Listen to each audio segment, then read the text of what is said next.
সমাজের ভিতরে যারা সুদের কারবার করে সুদ খায় এরা আল্লাহর আযাব গজব আসমান থেকে জমিনে টাইনা নিয়ে আসে, বলেন নাউযুবিল্লাহ।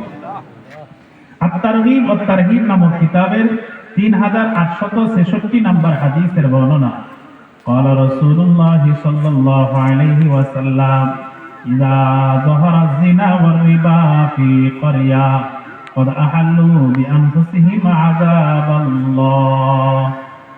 রাসূলুল্লাহ সাল্লাল্লাহু আলাইহি ওয়াসাল্লাম বলেন, কোন সমাজের ভিতরে দুইটা গুনাহ যখন ব্যাপক হয়ে যায়, দুইটা গুনাহ কোন সমাজের ভিতরে যখন চালু হয়ে যায়, এক নাম্বার জিনা ব্যভিচারের গুনাহ, পরকীয়া প্রেম যদি কোন এলাকার মানুষের মধ্যে ব্যাপক হয়ে যায়, দুই নাম্বার আর রিবা সুদের প্রচলন যদি কোন সমাজের মানুষের মধ্যে ব্যাপক হয়ে যায়, আল্লাহর নবী বলেন এই জিনাকারী, পরকীয়াকারী আর সুদখোরের দলেরা, এই দুই শ্রেণীর পাপীরা আহাল্লু বিআনফুসিহিম আযাবাল্লাহ, আল্লাহর আযাবকে ওই এলাকার মানুষের জন্য বৈধ করে দেয়।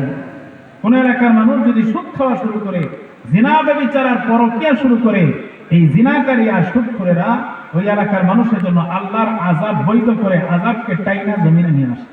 এক কথায় সুদখোরদের জন্য আযাব গজব, দুর্ভিক্ষ, অভাব-অনাটন।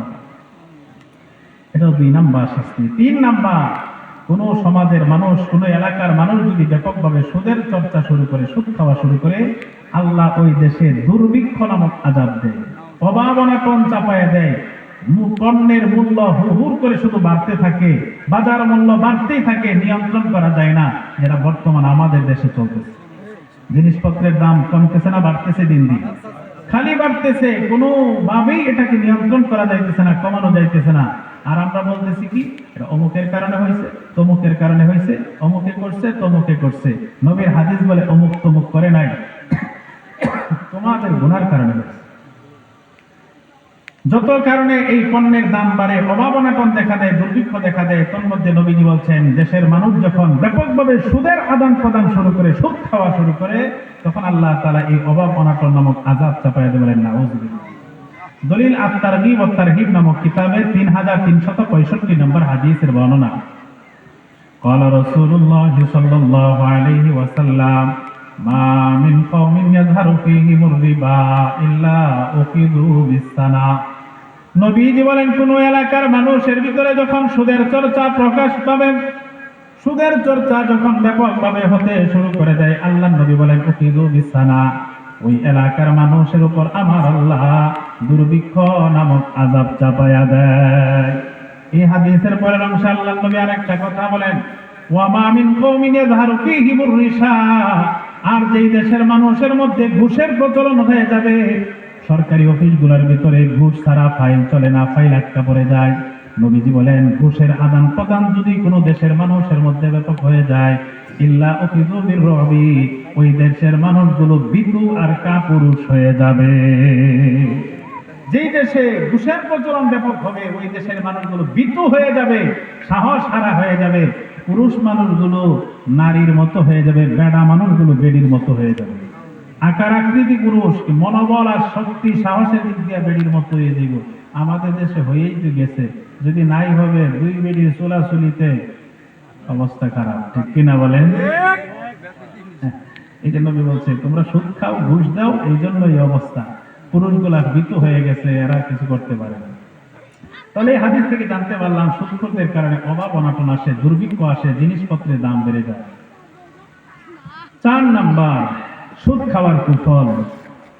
অনেকেই বলে হুজুর আমরা তো বেশি সুদ খাই না, মাঝে মাঝে বিপদে পড়লে কিছু সমিতি থেকে টাকা উঠাই, এই সুদ টুদ কিছু দিতে হয়।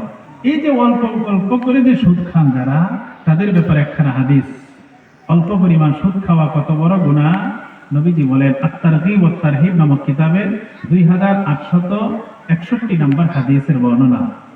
আনা আব্দুল্লাহ ইবনে হানজালাতা গাসিলিল মালাইকাতি রাদিয়াল্লাহু তাআলা আনহুমা ক্বাল, আব্দুল্লাহ ইবনে হানজালা রাদিয়াল্লাহু তাআলা আনহুমা বলেন, ক্বালা রাসূলুল্লাহ সাল্লাল্লাহু আলাইহি ওয়াসাল্লাম, আল্লাহর নবী বলেছেন দিরহামু রিবা ইয়াকুলুহু আর-রাজুলু ওয়া হুয়া ইয়ালাম।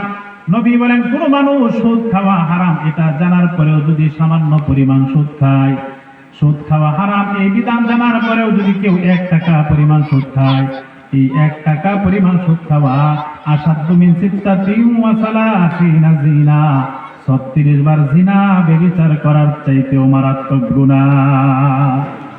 1 টাকা পরিমাণ সুদ খাওয়া 36 বার জিনা ব্যভিচারের চাইতেও মারাত্মক গুনাহ। এবার ভালোভাবে বোঝার চেষ্টা করবেন মুসলমান, আপনাদের সমাজের একটা যুবক ছেলে যদি অন্য গ্রামের একটা যুবতী মেয়ের সাথে অপকর্মে লিপ্ত হয়, যুবক আর যুবতী যদি ধরা পড়ে যায়, এলাকার মানুষ তাদেরকে ঘৃণা করতে থাকে, তাদের দিকে তাকাইয়া থুতু মারতে থাকে। অনেক সমাজে এই যুবক যুবতীর অভিভাবক তার পরিবারকে পর্যন্ত সমাজ থেকে বয়কট করে দেয়, করে কি করে না? মুসলমান ভালোভাবে বোঝার চেষ্টা করবেন, এই ছেলেটা মাত্র একবার জিনা করছে, সে কারণে তার দিকে মানুষ থুতু মারে, তাকে সমাজ থেকে আলাদা করে দিতে চায়।